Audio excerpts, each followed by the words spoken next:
다이어트 주사를 맞으면 근육까지 빠져서 요요가 더 잘 온다더라. 더 건강한 근육으로 바뀔 수 있다는 거예요. 실생활에서 근육을 지킬 수 있는지까지 근거 기반으로 설명해 줄 테니 집중해서 봐주세요. 혹시 이런 이야기 들어보셨나요? 위고비나 마운자로 같은 다이어트 주사를 맞으면 살은 빠지는데 근육까지 빠져서 오히려 요요가 더 잘 온다더라. 요즘 워낙 이 약들이 화제라서 이런 걱정하시는 분들이 많으세요. 사실 체중이 줄어들면 지방만 빠지는 게 아니라 근육도 어느 정도는 같이 줄어드는 게 자연스러운 현상이긴 해요. 그런데 중요한 건 이 근손실이 과연 얼마나 심각한지 그리고 어떻게 예방할 수 있는지가 핵심이에요. 오늘은 위고비 마운자로 같은 주사가 어떻게 작용하는지 간단히 짚고 최신 연구에서 밝혀진 근손실 문제 그리고 우리가 실생활에서 어떻게 근육을 지킬 수 있는지까지 차근차근 얘기해 볼게요. 영상을 끝까지 보시면 걱정하시던 부분이 많이 해소되실 거예요. 자, 그러면 위고비랑 마운자로가 어떻게 체중을 줄이는지 아주 간단하게만 짚고 넘어가 볼게요. 위고비는 GLP-1이라는 호르몬을 흉내내는 약이에요. 이 호르몬은 원래 우리 몸에서 음식을 먹으면 나오는 물질인데 뇌에 가서 배부르다는 신호를 보내주고 위에서 음식이 천천히 내려가게 만들어요. 그래서 자연스럽게 덜 먹게 되고요. 체중이 그로 인해서 줄어드는 원리죠. 마운자로는 여기서 한 발 더 나아가서 GLP-1뿐만 아니라 GIP라는 또 다른 호르몬까지 자극하는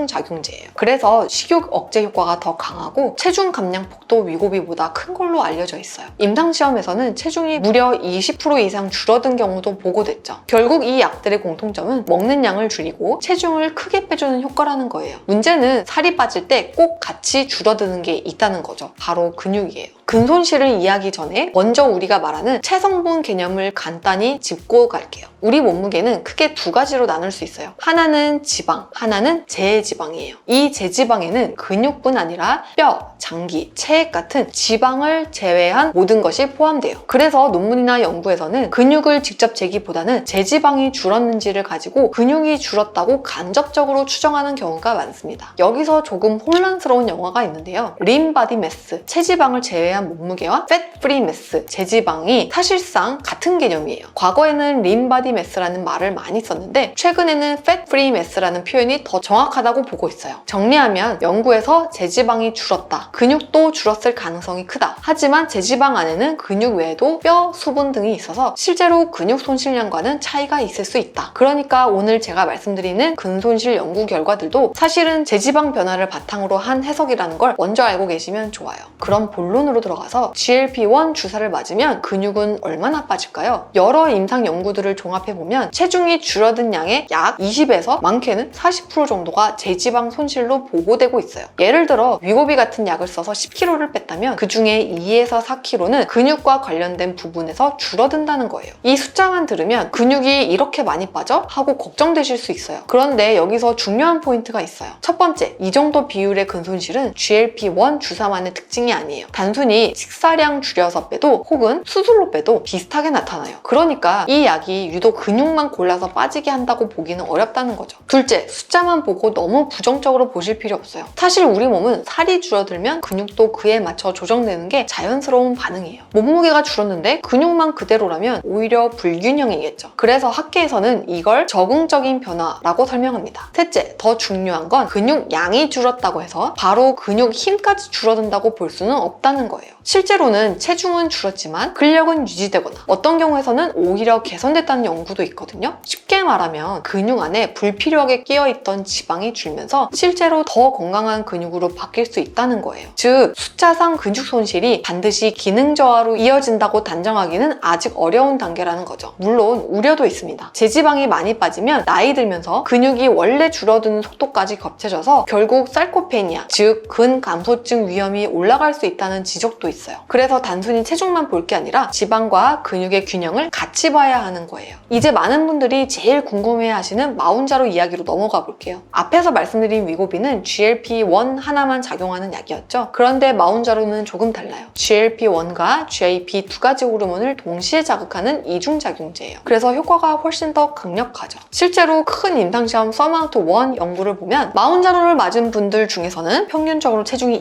20% 이상 줄어든 경우도 있었어요. 있어요. 이 정도면 사실 비만 수술에서 기대하는 효과랑 거의 비슷한 수준이에요. 그럼 이렇게 체중이 많이 빠질 때 제일 걱정되는 건 근육 손실이잖아요. 데이터를 보면 마운자로에서 빠진 체중 중 약 25% 정도가 제지방, 즉 근육을 포함한 부분이에요. 위고비 같은 GLP-1 단일제에서 30에서 40% 정도 보고된 거랑 비교하면 오히려 근육은 더 잘 지켜낸 셈이죠. 그리고 더 흥미로운 게 있어요. MRI로 근육을 자세히 들여다본 설페스3 연구 분석에서는 마운자로를 맞은 분들에서 근육 안에 지방, 즉 근육 내 기름이 확실히 줄어든 걸로 나왔어요. 그러니까 근육 덩어리 자체는 조금 줄었지만 더 건강하고 순수한 근육으로 바뀐 거죠. 그래서 실제로 힘이 빠지거나 기능이 떨어진다기보다는 오히려 대사 건강이 좋아지고 몸 상태가 더 균형 있게 변한다고 보는 견해가 많아요. 물론 모든 연구가 완전히 일치하는 건 아니고 이렇게 많이 빼면 근육도 같이 너무 줄어드는 거 아니냐는 우려도 있긴 해요. 하지만 지금까지 나온 결과만 보면 마운자로는 단순히 체중을 줄이는 게 아니라 질 좋은 체중 감량을 만들어주는 약이다, 이렇게 보는 분위기가 점점 더 커지고 있어요. 자, 그렇다면 여기서 제일 중요한 질문이 나오죠. 근육이 줄 수 있다면 어떻게 해야 근손실을 막을 수 있을까요? 첫 번째는 단백질 섭취예요. 연구들에 따르면 체중 감량을 하면서도 체중 1kg당 최소 1.2g 이상, 운동을 병행하면 1.4에서 2g 정도의 단백질이 필요하다고 해요. 예를 들어 60kg이신 분이라면 하루에 70g에서 많게는 120g까지 단백질을 챙기는 게 좋다는 거죠. 직접 계산해 보시면 생각보다 굉장히 어려워요. 닭가슴살 하나에 16에서 20g, 달걀 하나가 6에서 8g이니까 하루 3끼를 이렇게 챙겨 먹는 게 쉽진 않긴 해요. 여기서 중요한 건 질 좋은 단백질이에요. 단순히 양만 늘리는 게 아니라 필수 아미노산, 특히 류신이 풍부한 단백질이 근육 단백질 합성을 더 잘 자극한다는 연구들이 많습니다. 그래서 닭가슴살, 생선, 달걀, 유제품, 두부, 콩 같은 식품을 골고루 드시는 게 좋아요. 가능하다면 하루 3끼의 단백질을 골고루 분배해서 섭취하는 게 근육 유지에 효과적이라는 결과도 있어요. 두 번째는 운동, 그 중에서도 근력 운동이에요. 실제로 제가 진료실에서 한 달에 8kg씩 빼서 오시는 분들에게 여쭤보면 근력 운동 하셨다고 표현하시는 분들이 많았어요. 다이어트 중에 단순히 식단만 조절하면 근육이 줄어들 수밖에 없는데요. 여기에 근력 운동을 같이 해주면 이야기가 달라져요. 실제로 여러 임상시험에서 같은 칼로리 제한을 하더라도 저항성 운동을 병행한 그룹은 근육량을 더 잘 유지했어요. 운동 종류는 꼭 헬스장에서 무거운 기구를 들어야 한다는 건 아니에요. 집에서 스쿼트를 하거나 런지, 푸시업 같은 맨몸 운동만 해도 충분히 효과가 있어요. 가급적이면 일주일에 2회 이상 전신 근육을 고르게 자극하는 훈련을 하는 게 권장돼요. 세 번째는 생활습관 관리예요. 수면이 부족하거나 스트레스가 심하면 근육 단백질 합성이 방해되고 근손실 위험이 커질 수 있어요. 실제로 체중 감량 과정에서 운동 플러스 단백질 플러스 수면, 이 세 가지를 균형 있게 챙겨야 근육 건강을 지킬 수 있다는 게 학계의 공통된 의견이에요. 사실 우리가 이렇게 근손실을 신경 쓰는 이유가 있어요. 바로 다이어트 주사를 그만두었을 때 생기는 요요 현상 때문이에요. 서마운트4 연구를 보면 마운자로를 36주 동안 맞고 평균 체중의 20% 가까이를 뺀 사람들이 있었어요. 그런데 그 이후에 절반은 계속 약을 맞고 절반은 가짜 약, 플라시보 약으로 바꿔봤거든요. 그 결과가 어땠을까요? 계속 마운자로를 맞은 그룹은 체중 감량을 그대로 유지했을 뿐 아니라 조금 더 줄어들기도 했어요. 반대로 약을 끊은 그룹은 1년 안에 체중의 14%를 다시 늘려버렸습니다. 그래서 그럼 주사 끊으면 의미 없는 거 아니냐, 이런 생각이 드실 수도 있어요. 그런데 중요한 건 끊은 그룹도 완전히 원래 몸무게로 돌아간 건 아니었다는 점이에요. 연구가 끝났을 때를 보면 약을 끊은 그룹조차 처음 시작했을 때보다는 여전히 10% 정도는 감량된 상태예요. 10%가 아쉬울 수 있지만 사실 10%만 해도 몸의 건강 유지 효과나 다이어트 효과가 굉장히 대단한 거랍니다. 이때가 약을 끊고 1년 뒤였으니까 꽤 의미 있는 감량 상태라고 볼 수 있죠. 즉 요요가 오긴 했지만 체중 전체가 다 돌아오는 건 아니었다는 거죠. 다만 문제는 이렇게 오르내리는 과정에서 빠졌던 근육은 잘 안 돌아오고 지방만 다시 늘어날 수 있다는 거예요. 이게 반복되면 sarcopenia, 비만, 즉 근육은 적고 지방만 많은 몸으로 가기 쉽습니다. 그래서 다이어트 주사를 맞으면서 근육을 지키는 게 단순히 현재 건강의 문제뿐만 아니라 나중에 요요가 왔을 때 몸의 균형을 지켜주는 가장 중요한 전략이에요. 오늘은 위고비, 마운자로 같은 다이어트 주사와 근손실 문제를 함께 살펴봤어요. 사실 살을 뺀다는 게 단순히 숫자를 줄이는 게 아니라 몸의 균형을 새로 맞추는 과정이잖아요. 그래서 지방만큼이나 근육도 신경을 써야 하고 그 안에서 건강하게 변화할 수 있도록 도와주는 게 중요해요. 영상이 도움이 되셨기를 바라고요. 저는 다음에 더 좋은 영상으로 찾아뵙겠습니다. 성형외과 전문의 이수연이었습니다. 감사합니다.